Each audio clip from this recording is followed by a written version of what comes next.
This is a special preview episode of A Year in Seattle, Notebook on Cities and Culture's upcoming 6th season. Or rather, it will come as long as we raise its budget on Kickstarter by Saturday. Visit colinmarshall.org to find out how you can help make it happen. Thanks.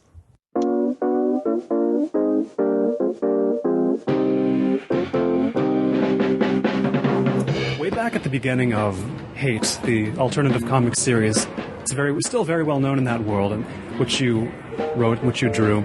You have the protagonist, Buddy Bradley, explained that he'd heard California is the place to be, and so he trucked straight to Seattle. Is Seattle still the place to be for the Buddy Bradleys of the world? No, I wouldn't think so. I wouldn't.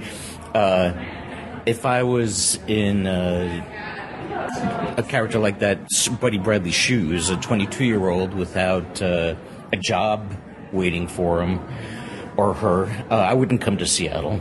Yeah, I'd go to Portland for one thing, just because the two cities are pretty identical in terms of amenities and weather, but Portland is cheaper. I would just simply go for cheaper. And when I first moved to Seattle, and when I first placed my cartoon character in Seattle,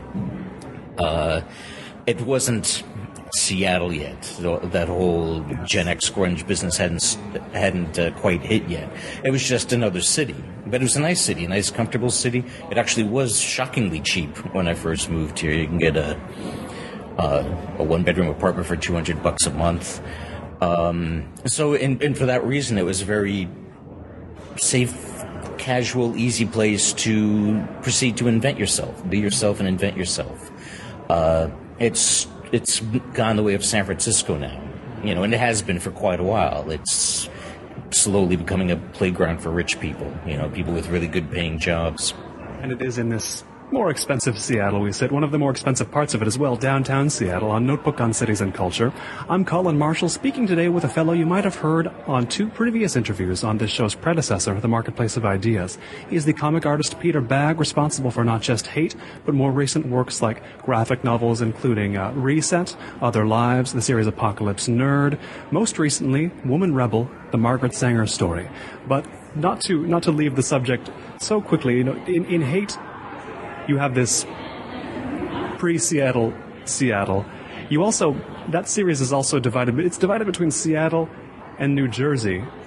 I don't know is New Jersey still a place on your radar? I actually grew up in Westchester County, just north of New York City. So it was the New York City suburbs. The reason when I first started working with this character we're talking about, Buddy Bradley, who obviously is a stand-in for myself, when I first started drawing him and his family, the Bradley family, I put him in Jersey simply because when you say New Jersey, people immediately laugh. You think more lowbrow, you think just run-of-the-mill, stupid suburbs. If you're familiar with the New York area, Westchester has a more highfalutin reputation. People think of Scarsdale and the Rockefellers, and there is a lot of that in Westchester. And in fact, right now, Westchester all of the county has become very expensive. But I grew up in Peekskill, which is just a dumb town, just on the edge of the suburbs, and it might as well be Jersey. But it wouldn't have been funny, or it would have confused people if I had Buddy Bradley growing up in Westchester County. Right. They'd be like, why is he there? Is he secretly rich? It's just the connotations. So I myself only lived in Jersey briefly, and that was Hoboken.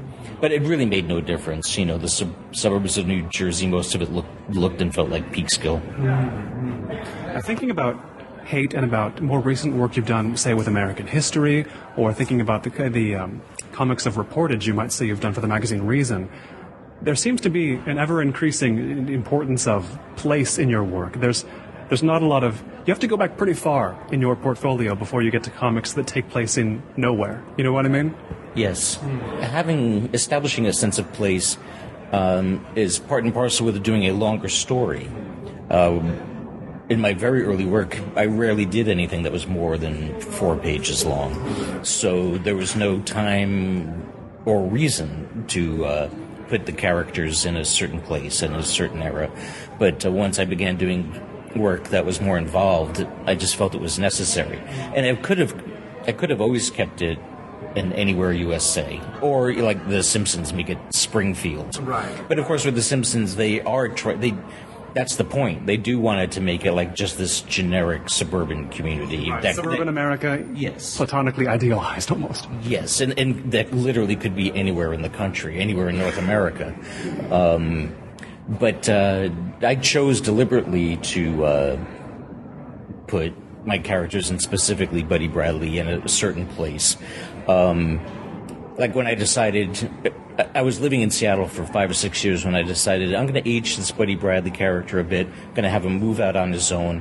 And I thought of making the town he lived in pretty much any town that young hipsters were gathering, which could be Minneapolis, Austin, Boston, you name it. But I thought, no, I live here, and it'd be fun to draw specific things. And rather than trying to invent some burrito place for him to be in, I'll just draw the burrito place that I'm looking at right now.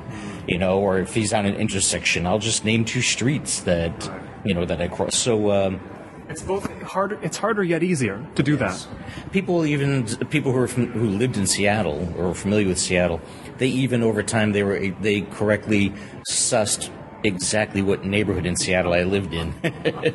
Tell me a little bit more about the Seattle you found when you first came here, or the one that Buddy Bradley found when he first came here. Obviously, you say it's cheaper. Young people had more of an inclination to gather here. But what, on the level of just experiencing the place, was it quite different? Well, I came here from New York. I moved out of my parents' house into Manhattan to go to art school, and I lived in Manhattan for 5 years. From the perspective of Manhattan at that time, what did Seattle seem like? Did it exist in your mind, or was it just kind of terra incognita? I had some relatives here. They liked it a lot. My wife and I we decided we definitely wanted to buy a house. Figured that would never happen in the New York metropolitan area. We wanted a more comfortable-sized city, so we were checking out places like Boston, and came out here, visited, loved it immediately. Other things that I loved about it, which surprised my New Yorker friends, and it seemed like they never really believed me, is they just assumed it would be like a cultural wasteland. And I was pleased to find out that there's no movie, there's no indie or a foreign film that's getting some buzz in New York that you can't see in Seattle. Seattle had a huge, after New York, it has like the most theater in the country, and it's also costs like a third as much to see a play. It had bookstores everywhere, so culturally it was not a wasteland at all. My biggest problem with Seattleites was even more than now, it still felt very cut off. It still felt like a pioneer town. And so I met quite a few of the natives, and especially it was natives who never moved away. I met a lot of people who were born and raised here, who lived in New York or LA or London and came back. They had a very different attitude, a more worldly attitude than the people who never left. A lot of people who were born and raised here had this very provincial attitude. They were, might have been born out of insecurity, but how it manifested itself is they were very suspicious of anybody that achieved some national prominence. A lot of resentment there. And they also found they couldn't get their head around anybody who was from Seattle really being any good or actually getting national attention. That I noticed that they had, and for me coming from New York, like in New York, literally everybody just assumes that they're going to become world famous. And it's like, here in Seattle, I was like, nobody in this town seems it's remotely possible that somebody from this town could be successful as an artist or a musician. And they can't get their head around that. And they almost enforced it. Like, there was a local weekly music paper called The Rocket, which you might recall. And it was a good paper. A lot of nice, talented people worked for it. But they kept sticking Bruce Springsteen or the B-52s on the cover. And there were these really good local acts that couldn't get written up in the Seattle paper, Just because of that sense of, well, the ceiling is too low here. You can't grow tall in Seattle. So our attention, even in Seattle, is best paid elsewhere. Right. Yes. And there's no other word for it but just the small-mindedness. And all of that got completely nuked with all the grunge business, where it wasn't just one band or one musician suddenly became a phenomenon. A whole bunch of them did. And and not only that, but also industry. You know, it used to be a company town. There was Boeing, period. And then if you go into the woods, it was Weyerhaeuser. But now all of a sudden there was all these startups that were becoming huge. So it suddenly became a town that was ripe with potential. And that's what changed very quickly, is all of a sudden this was a town where you can't, from using this as a starting point, you can take over the world. And where you are also, because of the internet especially, where you are now makes almost no difference. Back before the internet, it really did feel very cut off here. You felt like the whole rest of the world was passing you by and you were stuck on this global cul-de-sac, Global cul-de-sac. Now, growing up in a suburb of Seattle, incidentally the suburb where Microsoft is still, I started reading alternative comics, if you will, and got specifically into your work, and of course I immediately noticed that you were drawing stories in Seattle, sort of where I was living as well, and I then followed that through to other publishers who were making alternative comics in Seattle, and it seemed to me Seattle was the center of artistic interest in the world at that time, because that's the form I was into. But what has been the importance of Seattle to alternative comics? Has it really been the capital that, growing up in that situation, I would assume it is or was? Well, again, when I first moved here, the alternative comic scene, again, we're talking about the 80s. In the early 80s, it ceased being underground comics, what we would think of as underground comics, and started the spirit was still the same, of using comics as an art form to express yourself. That was starting to morph into something with a new name, alternative or indie comics. And one of the centers of that was New York. So I moved away from a very vital, bursting, vibrant comic scene. And here in Seattle, there was just a handful of cartoonists, anybody who had any ambition. They barely talked to each other. It was like, herding cats to get everybody to get together. They're all so suspicious. I guess this is something of a Seattle thing, but I'd invite them all over to my house for a party, and part of them was always like, so why are we all here? And I was like, because we all do comics. Why not? But slowly, you're like starting after. I'm sure it was happening all along, but after I moved here, more and more people were moving to Seattle for the same reason I did. Creative types. It was a city where if you are an artist and you don't have a day job, or it doesn't matter what your day job is, you could live anywhere. Seattle is a great choice. So more and more artists of all types were moving here. And then I was so comfortable here and talked the place up so much that my main publisher, Fantagraphics, moved here. Oh, your publisher moved here because you talked it up? Yes, I kind of. Well done. I didn't realize that's why they were in Seattle. Well, they did come and check it out first, and they liked it. I mean, they did like it, but I very much encouraged them to do so. And especially with Fantagraphics, who was slowly becoming the most important independent comic publisher, with them being here, that really made Seattle the focus of a suddenly exploding comic art scene. And I would say all through the 90s, very much perpendicular with parallel to the whole grunge era.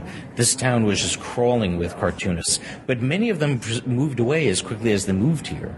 I really don't know why. Rents went up, that was part of it. But so now Portland seems to have 10 times as many young alternative cartoonists than Seattle does. And it seems to me your work specifically aligned almost uncannily well with the Seattle zeitgeist of the time, especially hate. You have, as you say, a town that wasn't taken that seriously, doing serious things. All of a sudden you have a form that periodically gets not taken seriously, doing more serious things. You have the character like Buddy Bradley, who is... I think of Seattle's sense of humor as a cynical one. Would you have called Buddy Bradley a cynic? Yes, but a young cynic. That's important too. Seattle is a young cynic in some sense. Right. Well, that's something that I always found somewhat amusing, is how young people, and particularly young men, are generally regarded as optimistic, open-minded, and that older men aren't. Older men are described as, crotchety, set in their ways. But I've noticed that very often that could be the opposite. At least with myself and most of my male friends. It almost seemed like we were all born very crotchety and very cynical. Reverse aging as you go, then. Yeah, well, that's always been true with most males I know. It's like young men are the crankiest, angriest, grouchiest, most narrow-minded people in the world. And it's something that you have to outgrow. Why are these real Buddy Bradleys so cynical? Part of it could be defensiveness. You don't want to get hurt. You don't want to be perceived as stupid. You don't want to be taken advantage of. So you got your guard up. That's part of it. But also, Buddy Bradley was somebody who grew up in a dysfunctional family. His immediate family they themselves never believed that he or any of them would amount to anything great. They didn't encourage that. They didn't have an innate sense of achievement. They basically just get by well enough so you don't hit us up for money. I mean, that's like most families, unfortunately. So he didn't grow up in the most encouraging environment, and he didn't like school. He was somebody that didn't, in an academic setting, he didn't thrive. He found it suffocating. So he just was somebody who had to figure things out on his own, because he was innately smart, what they call street smart, I made him, like I said, he's a stand-in for me, but I would not describe myself as an entrepreneur. I never started businesses. I have a business, which is just myself, but Buddy managed rock bands for a while. He opened up a used record store for a while. Now, with the stories I'm doing with him now, he has a scrap metal business. It's gotten weirder and weirder for him. Yes. But he very much, without exhibiting it as such, he has actually a very optimistic entrepreneurial spirit. He gets a notion in his head and he sees it through. He just goes ahead and does it. And but also with his personality, other people tend to get in his way. He tends to, if people are weighing him down, he has a tendency to just write them off. He cuts people off rather easily. I hope I'm getting a bit far afield from your initial question, I'm sure. No, but it's making me think. You're still drawing the life of Buddy Bradley, and you've recently drawn the life of the activist Margaret Sanger, as I say in the graphic novel, in the true graphic novel, Woman Rebel. Of course, I could say that these two lives have nothing at all. I can't think of something they have in common at all right off the bat. But what would you say is similar between these lives, the life of Buddy Bradley, the life of Margaret Sanger? You have to draw them as comics. You're drawing them in different forms. Does anything connect them besides the fact that you're drawing them, that you're interested in these people, one fictional, one real? I can't really think of anything that the two would have in common other than... They're both enterprising, I guess, as we say. Enterprising and active, right. Buddy's attitude towards life is darker and, again, more cynical than Sanger's was. Sanger, at a young age, was rather... a part of her was determined to change the world, and she did. Actually, now that I think of it, though, from a very young age, one thing that... and I guess you could say they had this in common. From a very young age, Margaret Sanger... knew that she was going to do exactly what she wanted to do, and she wasn't going to get anybody or society prevent her from doing whatever she felt like doing, even if that meant changing society, and which she did. She wound up changing society just so that she could live, and that then, by extension, other people could live their lives the way that they always wanted to, and weren't slaves to both either social convention or to, specifically in her case, biology. I don't know, freedom-driven lives, could you say? Yes. Obviously, they can't stand... They're very quick to get rid of dead weight, and they both just want to do what they want to do. Not to make them sound cold-hearted, but that seemed to be a driving force of both of them.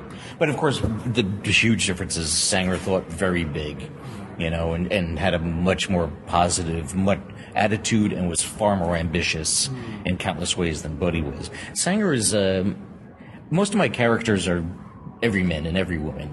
They have foibles and they struggle with it, and their shortcomings hold them down. And part of the appeal, if there is an appeal with my stories and my characters, is that the readers relate to them. Margaret Sanger is not somebody that's easy to relate to. She's, for one thing, she led the lives of 10 people. She did not sit around and goof off ever. She was always doing something and always doing something productive. Her ability to multitask was just mind-boggling. The only person I've ever read about or researched, because I did short comic stories about him, the only other person that had that same capacity to get things done was Alexander Hamilton. And he died, Sanger lived her in her 80s, and he got shot to death in his 40s. But it is just unbelievable what he got started. He started the New York Stock Exchange. Yeah, he started what eventually evolved into the Republican Party. He started the New York Post. I mean, you could go on and on and on and on. Just naming the accomplishments, not giving any other detail. Just each page is a picture of an accomplishment, and then you're done. And that's not really a story, but right. And whereas when I read about him, it's like it doesn't seem possible. Right. It doesn't seem possible that any one human could have done all this. And it was the same with her. And I read countless biographies, and I kept expecting in one biography to debunk certain claims that either she made or her other biographers made, because I kept thinking, this is impossible. And the way she traveled, she circumnavigated the world countless times before jet airliners. When she finally flew on a jet plane at the end of her life, she was like, where is this machine all of my life? Yes. Waiting to be invented. You mentioned her sheer number of accomplishments. Elsewhere, you've talked about how in the writing of Woman Rebel, it was an act of, or a task of, deciding what not to include, because there's so much you could have put in. So what do you tell people who are unfamiliar with Margaret Sanger when they ask, well, what did she do? What were her accomplishments? What do you pick when you're trying to define her with an accomplishment or two? Well, first and foremost, and again, she didn't do this by herself, but she was the lightning rod of the whole movement towards legal access to birth control and birth control information, which doesn't, when you just say it that matter-of-factly, doesn't sound like that much. But just imagine your life, assuming that you're sexually active, without birth control. Right. You'd be a parent, and you would have gotten many married. times over. And you would, if you're not married, you would have been married, and if you are married, you would have gotten married a lot sooner. Right. And all of this, that biology, and having the government force people, and mainly poor middle class people, to be slaves of their biology, greatly limited what you could do. That is particularly true with women, and women very much think of her as a feminist and a hero for women, and that the enemy was men. But that is not true. Throughout her life, women fought against her as much as men did, and men fought with her as much as any woman did. So it was not, her allies and enemies in no way were divided down gender lines. And that still is true today. People, like with the abortion debate, is getting as heated as ever right now. And for some reason, especially people on the left, they make this blanket generalization that it's a war against women, and that it's people who want abortion to be legal or restricted. It's men forcing women to limit their freedoms, but actually it's 50-50. As many women as men are opposed to abortion. And that was true in her days too. And also this revolution that she slowly fostered, allowing people to decide if and when they would have babies. I think it benefited men just as much as women. Yeah, if you think about it, a woman can only have so many kids, but a man in this era, this pre-Sanger era, Lord knows by my age how many kids I could potentially have fathered and be on the hook for, right? She saved me as well as any other, as well as any woman. And that's, again, after they've read this book, a lot of women would say, and hearing me make this point, they're saying, well, a woman is stuck with the baby. A guy can just get up and leave. And it's like, yes, technically, a guy could just get up and leave, but that also means walking away from his family, her family, his whole community. if he does that at great social cost. There's huge, if he still wants to have if he wants to be connected to his family, to anybody, there's huge pressure for him to get married. He's considered a bum, rogue if he doesn't get an honest woman over. They're not all screaming Jay Hawkins. Usually they're just bums. And you could just hop on a train and get out of Dodge, but don't think about coming back. Yes. You're going to be handed a bill. Yes. And if you don't pay the bill, it's her family. There literally was such a thing as a shotgun wedding. You would get the shit beat out of you. So it wasn't like men got away with it. They didn't. Right.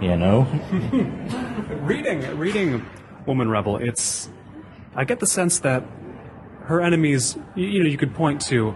There's the church, there's traditionalism broadly defined, there's, yes, elements of patriarchy, but it seems like a lot of what was against her was just this force of, well, it's always been this way. We've always been reproducing in this way. You can't invent birth control, or you can't let people know about it, because then things would be different than they were before. I mean, there's that basic human fear. Let's just keep things from being different at any cost, and they've been, right?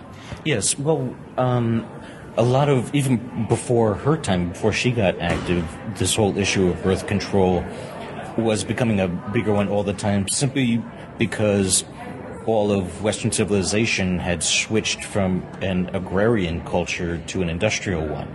And while everybody was still on the farm, something that you simply didn't question was that women are baby-making machines. Make as many babies as possible. One is because people didn't live that long. You had to replenish the tribe. And also, we need farm hands. You're making workers for us, And the Industrial Revolution changed all that. So in an agrarian society, the more babies, the better, without exception. With an industrial society, a lot of babies became a huge hindrance. It was just more mouths to feed. As people moved to the city, there was less room to house everybody.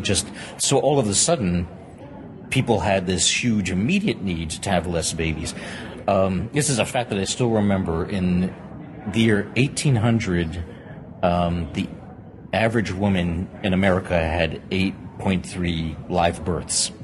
And by 1900, again, this is before Margaret Sanger was even active, by 1900, the average American woman had, I think, 5.8. So clearly, all through the 19th century, women were practicing birth control of one form or another. Whatever they could do. Yeah, whatever they could figure out, they were doing it. Douching, It's a fascinating phenomenon, that the Industrial Revolution made it so you didn't need to keep having kids. It made reproduction, it made as many people less necessary. But recently in Reason magazine, you had a story about how we're at the end of the age of stuff. Now with the internet and whatever revolution that represents, stuff is no longer as important. Is this another wave of the same type of development where we go through a change and then need a lot less of something we used to need a lot? Yes, and there's still a push and pull with how to deal with the changes that the internet is bringing. A lot of people. It's one thing that's just a simple fact is you're seeing less and less retail stores. Almost every single retail space in a city or neighborhood is now, it's all bars and restaurants.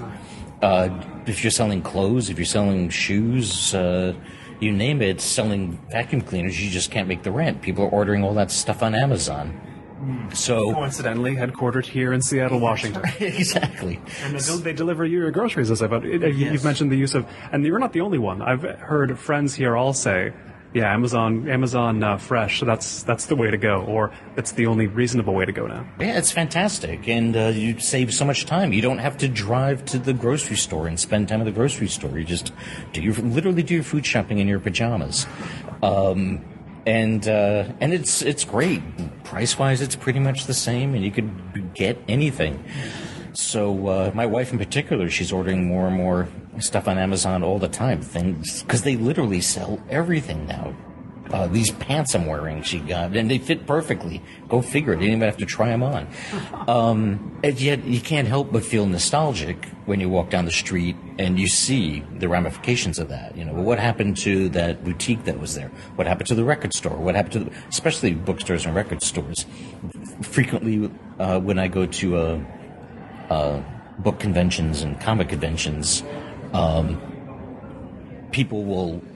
Authors, I mean, there everybody's in the publishing business somehow. Authors are just fans, and they'll always define themselves as a good consumer. They'll say, "Oh, I go to bookstores. I'll buy it in a bookstore." But well, that's very nice. If that's really what you want to do, that's fine. But as if they were saying, "I give the homeless soup at the kitchen. I do charity work." All of a sudden, you're treating a retail outlet as a charity, and it's like.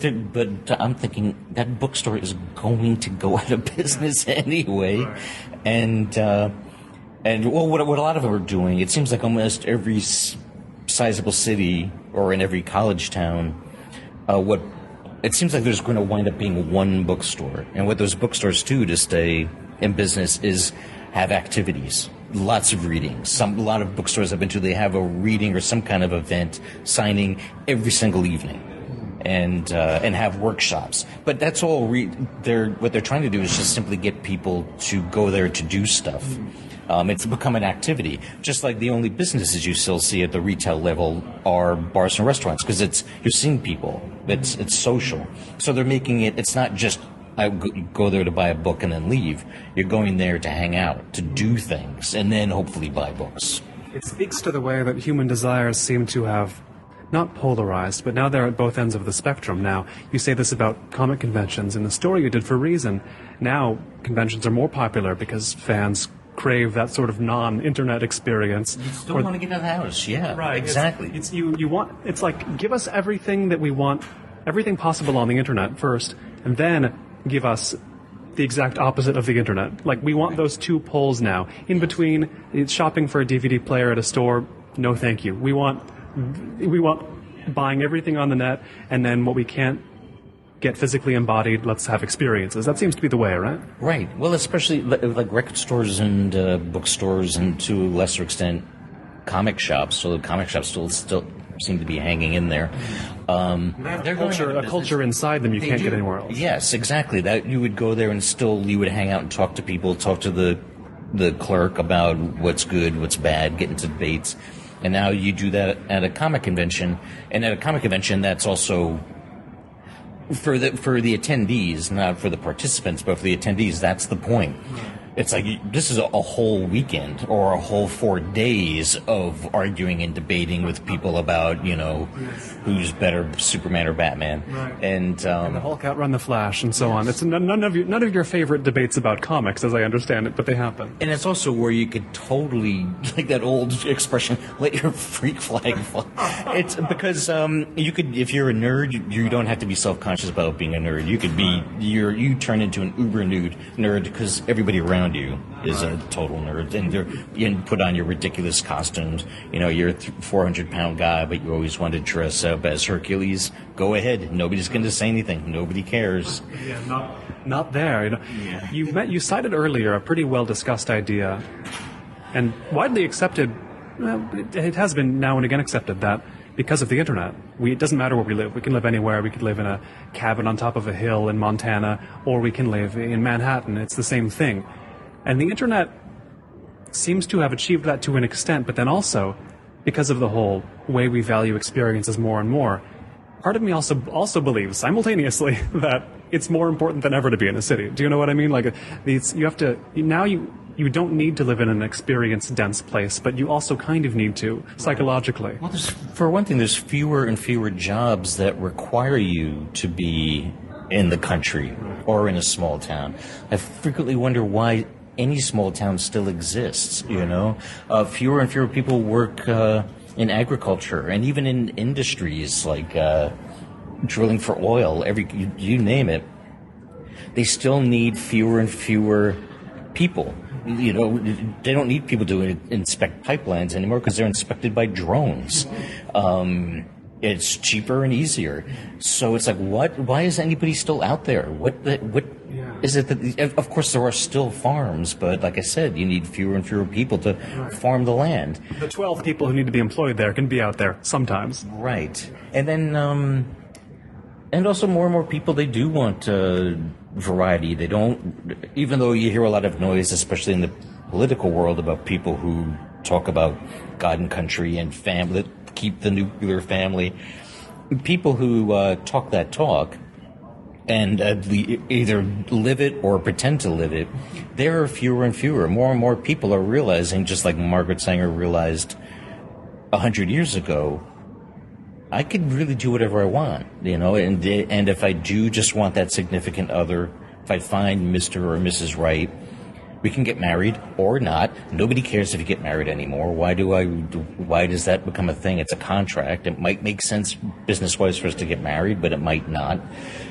So let's not. Or maybe I just want to be a serial monogamous. Maybe I just want to... Well, this is the thing. Let's say you just want to have a life where you have sex with a lot of people. You're not a monogamous person. And it's easier in the sense that it's more and more socially acceptable for men and women to be that way. You'll still, from all different places, even seemingly unlikely places, you'll still get some pushback for living that life or being that way, but it's less and less so. If you do want to live that life, you definitely want to live in a city. I can't imagine if living in Spokane or Walla Walla and being a swinger. It's like Spokane swingers. I don't want to think about it. Yeah, I know. Everybody. And those are. I mentioned cities. Spokane's a city. It's not even a small town, but still. You're not going to find that, depending on how unique or quirky you are, you're not going to find that, the pool of people who have that much in common with you. And forget about, like, sexual attitudes, just hobbies, interests. You're just going to find fewer and fewer. So, yeah, I think that the country and small towns are just going to get more and more depleted. And it's just going to be more and more of these mecca urban areas. There's the depleted country and the depleted small towns, but then for a reason you visited a depleted city, Detroit, which people can get your impressions of in the story. But tell me a little bit more about what your trip to Detroit taught you about sort of the way we're living now in cities or elsewhere. Well, first of all, I always wanted to go to Detroit. I've always been very curious about it, and it's been in the news for all the wrong reasons, pretty much throughout our entire adult lives, and it just keeps getting worse and worse and worse. And you always hear a news story about, oh, we're going to turn this around. But it's still, the turning Detroit around, it's always top down. It's always either the American car industry is going to make some big fat comeback, and that at the same time it's all going to happen in Detroit, which is totally naive. And the other is some government plan, whether it's the city, the state, or the federal government. They're going to do this. They're going to infuse capital, but it's always top down. It's funny how a city that depressed, how much they crush entrepreneurs. It's everybody that works for the city government, the average person that works there, they have such a dependent mentality, and they just keep looking up for somebody to come and save the day. And whenever somebody tries to do it on his or her own, they just tax them to death and regulate them to death. And then the person's like, why am I doing this here? I didn't think anybody would notice. Look at this block I'm on. There's nothing. People are starting to do that, but it's still incredibly difficult. That town, they really should just leave everybody alone, let them do what they want, since they literally have nothing to lose at this point. But I was always very curious to see what it was like. And I always assumed I would like it.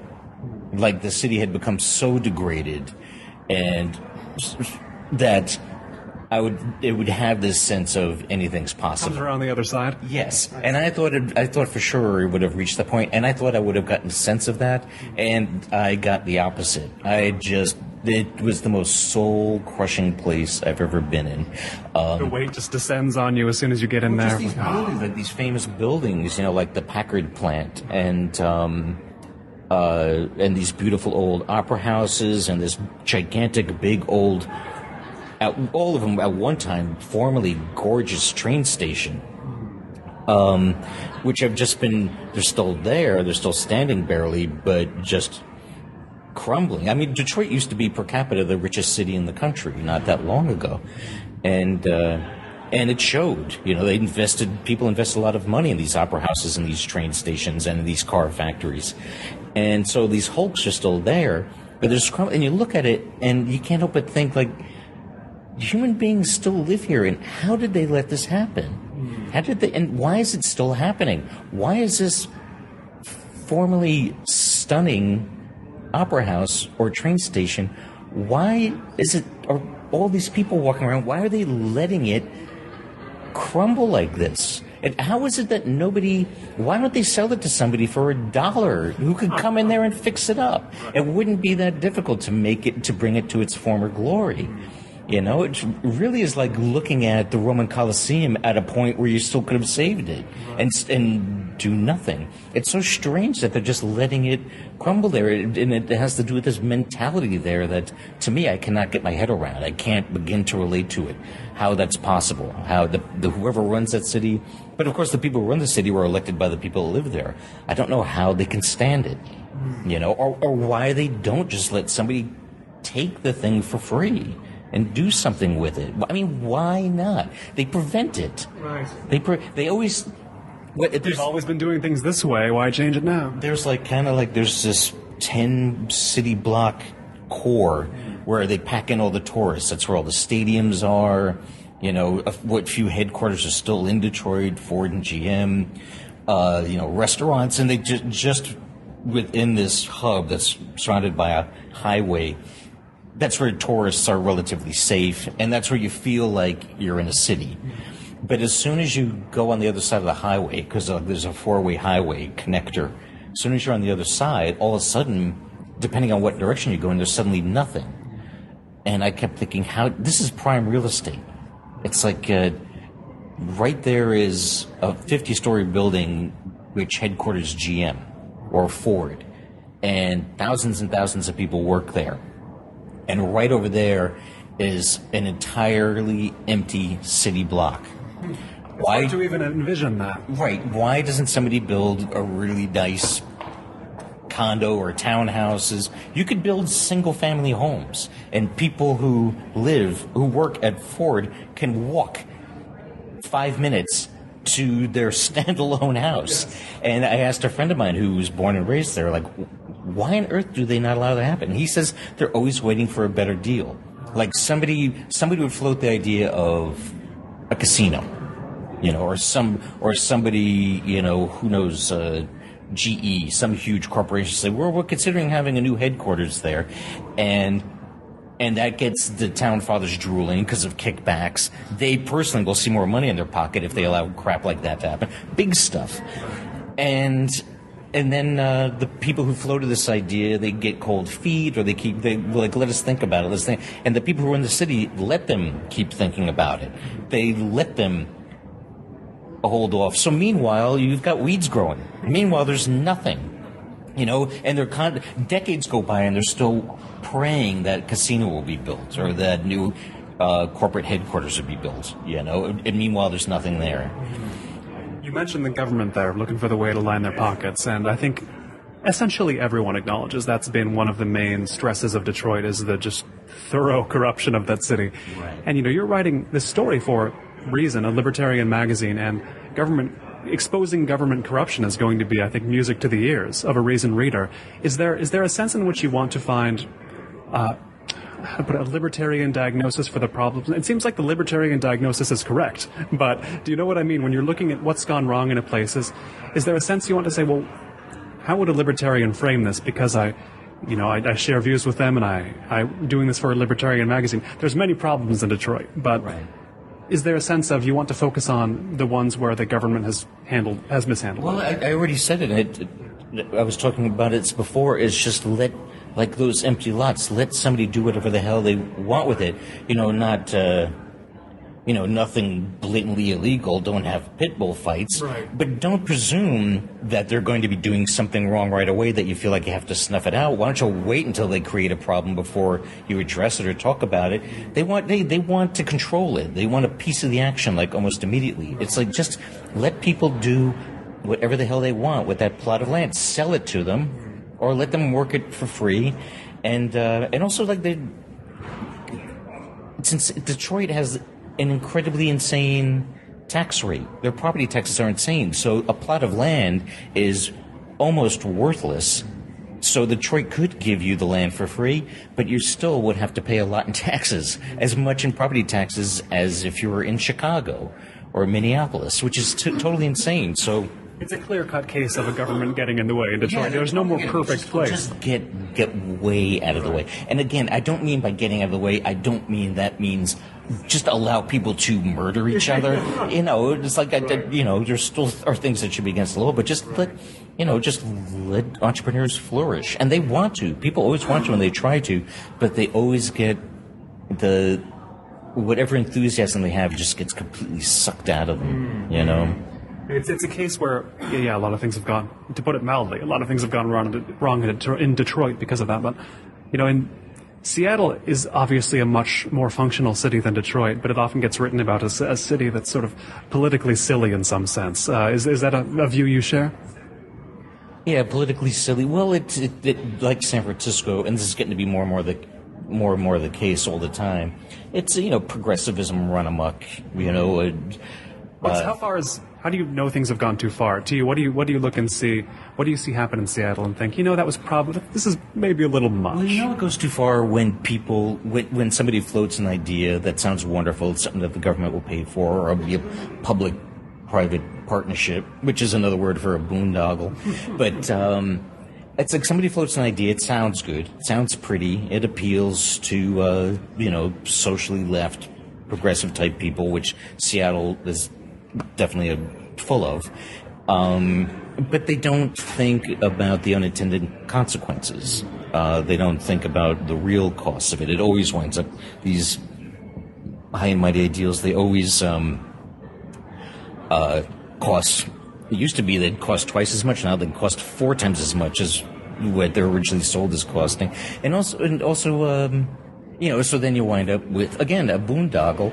Or the other thing that really surprises me is, and again, it's the same top-down business occurs. It's a more functional city in that they don't, in a city like this, they're not strangling the baby in the cradle like they do in Detroit. They allow businesses like Amazon and Microsoft and you name it to flourish and become massive. But there still is this top-down mentality. The best example I can come up with is with transportation. We're spending a fortune on, and I don't know, it really seemed to me, it always felt to me like it was crammed down our throats. It's just all the powers that be, all the elected officials, they all got totally behind this idea of light rail. We're building light rail. And to me, a light rail, it serves the exact same purpose as a bus. It's just that a bus doesn't need to run on rails. So you're spending a fortune on this infrastructure that a bus doesn't need. Also, light rail trains hit a lot more people because they can't swerve. They're just like kind of like an accident waiting to happen. If somebody walks out in front of them, a bus driver could do this. He could just swerve to the left and hopefully miss the person. A light rail train can't do that. Their brake time is a lot longer. They're just more dangerous, and they need all this extra infrastructure that a bus doesn't have, and they're doing the same exact job as a bus. They're just a big, fancy bus.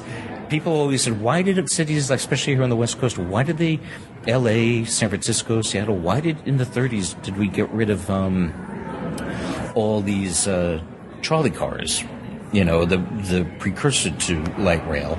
And the presumption is that it was like the oil industry and the auto industry, they forced it. But it's like, no, there was this thing called buses, and buses were better. People who didn't own cars rode in buses, and they just worked a lot better. But they said, but Seattle does have a horrible transportation problem, and the city keeps, to solve it, they keep spending a fortune on programs like this. Meanwhile, thanks to technological ingenuity, we now have smart cars and Uber and Lyft, and soon, like, Google is developing the driverless car. These are very simple, bottom-up transportation problem solvers that the city tries to get in the way of. And these are these are real solutions. They're cheaper solutions. They they are cars. That's what they can't get their head around is but those are cars. When you talk about Uber and Lyft and Smart Car, you're still talking cars, which is true. But if people use them and use them more and more often, that actually translates into less cars on the road. A lot less cars on the road because you have a lot of people using the same car. And they just cannot seem to get their head around that. Just this prejudice against cars. And they do everything they can to prevent it. It's not just Seattle, every city. They're doing everything they can to make life as difficult as possible for Lyft and Uber. And these because they make a lot of money selling cab medallions, It's a racket. It's a monopoly. It's a city-controlled monopoly. And they make lots of money over that. And certain constituents who give them a lot of money, give them, cab drivers, cab companies. It's a cartel, and it should be broken, and it will be, but again, city governments are making the inevitable as difficult as possible. It's a struggle. The struggle of building Seattle Transit is one I enjoyed reading, history of in the story you did. My very own monorail, yes, and that's the monorail being a technology you were more of a fan of than light rail, and for the reasons you've described. Yeah, it's above the road. Right. It's like that or a subway. You mentioned Los Angeles. They're rebuilding the transit system now, and of course the subway works better than the other components because it's not where the cars are. Right. It's underground, and it's not stealing a lane from the cars. Right. Exactly, and it's one of those things that I try to think about from a variety of frameworks, libertarian and all others, and it makes me think, the transit systems I tried in America sometimes they're good, sometimes they're bad. You've had the same experience from where you've gone, I'm sure, but then in other countries I do find they just tend to work a lot better, and I wonder, is it that governments struggle to build these things and operate them correctly and conceive of them correctly, or is there just something wrong with American governments? They can't do it right. Do you know what I mean? Well, everything keeps getting more and more expensive. When we built subways 100 years ago, when cities first started building their subway systems, they did it in ways that the average American would find unacceptable. The labor was so much cheaper. There was a lot less regard for safety. A lot more people died building these things. Especially low regard for the safety of, say, Irishmen. Yes. Throw thousands of them at the problem and see if they can dig the hole. Right. Like thousands of people died building just the Brooklyn Bridge. And also we didn't have an EPA back then, so just regulations, permits. Now, like here in Seattle, it's almost comical how you can't start digging anything until making anything. It's just inevitable that they'll come across some Indian artifacts, which immediately, that whole thing, yes. which immediately brings everything to a screeching halt. But I also think it's more corrupt. The more the city is involved with stuff, and the more businesses make money dealing with the city, because New York City's. Of course, they had to deal with the city to get the right of way, but New York City's subways were actually privately owned at first. As were the Los Angeles, even those trolleys were private. People forget they were actually private. Yeah, privately owned and run, and they worked better than the city-run ones. It's because then everybody has a say. Everybody has a say then in which ways. If it's privately run, then the owner or the board of the company says, we're going to have it go here, we're going to have it go there. We don't need your permission. We've already got the right of way from the city. When it's, especially in this town, everything is up for review, and the voters, the citizens, they always want to say, I can't, like with the tunnel, the viaduct tunnel, so often the decision was finally, like it already was completely settled, we're going to build the tunnel. And then not the current mayor, but the mayor, McGinn, he ran saying, I'm against the tunnel, which I thought was absurd. I'm like, this guy's not going to get elected. His biggest concern is the main thing in his platform is that he's against a tunnel that is going to be built. Why is he talking about something that's inevitable? And he got elected. So it's like the majority of Seattleites elected him because they also didn't want a tunnel that was going to be built. It was already settled. So it's like we're still arguing about it. And as soon as he got in, he just did everything he could to hold up the tunnel. So this tunnel is like taking forever to get built. Just that pure they voted for a pure futility. Then this is going to happen. Yet it's more like they're voicing a shout in the darkness in some sense, right? Right. Well, of course, what they're hoping is if we hold it up, then we'll be able to let's do another study. Let's have further reviews, and then we'll be able to convince everybody or prove to everybody why this is a boondoggle. It's as if nothing is irreversible. We're holding out hope that they could not have the tunnel built. Is this kind of thing just more pronounced in America, these struggles, or is that just a figment of my imagination, do you think? From what I've been told in other countries, it hasn't always been, but this has become uniquely American. Like what I just described, Europeans tell me these conversations, and to Europeans and to people in Japan, to them it sounds like democracy run amok. They said somebody's got to take charge sooner or later. Somebody's got to crack the whip, and everybody should. And once he or she does, you got to shut up. Yes. Otherwise, you get this. And of course, this is all generalizations, of course. But it's generally, from what I'm told, I've never lived in another country, so I don't know. But what foreigners tell me is this is a uniquely American thing, or has become. It certainly gives you. I mean, it gives you something to. I was going to say it gives you something to laugh about, to make comics that satirize, but at the same time, it's you laugh because what else can you do? Yes. Yeah. Well, the humor makes it digestible. That's why like a lot of the comics I do will be based on tragedy. What I'm writing about could be truly sad, but then who really wants to read it?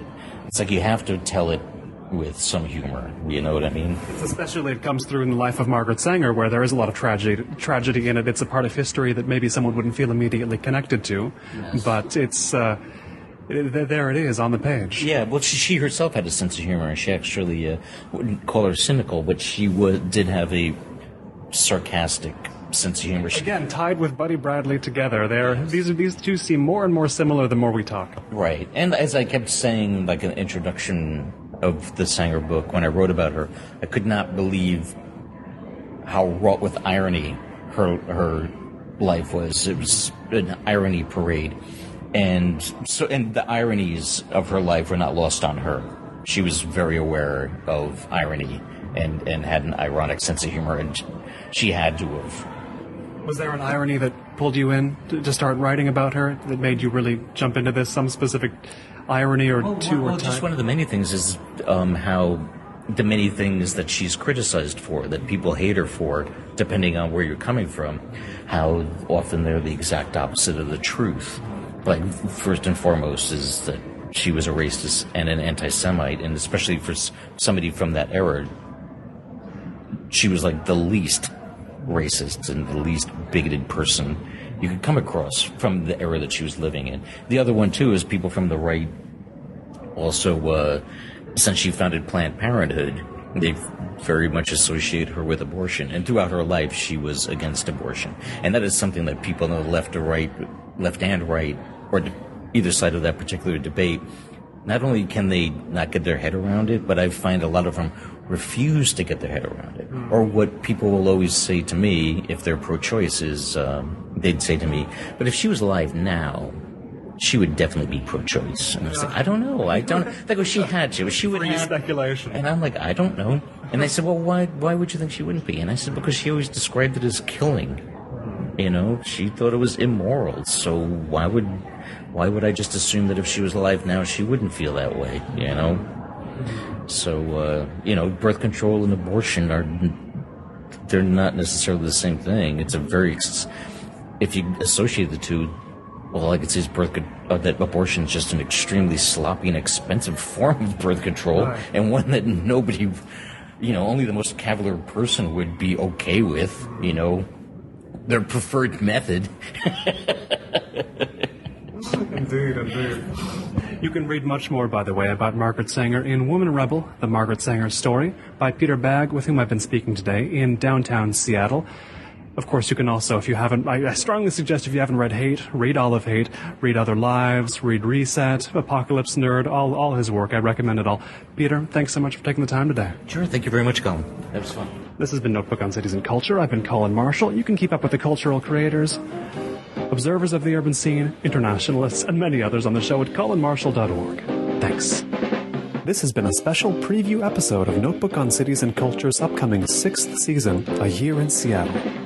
But the whole season of at least 52 episodes will only happen if we raise its budget on Kickstarter by Saturday. Visit colinmarshall.org to find out how you can help. Thanks, and stay tuned.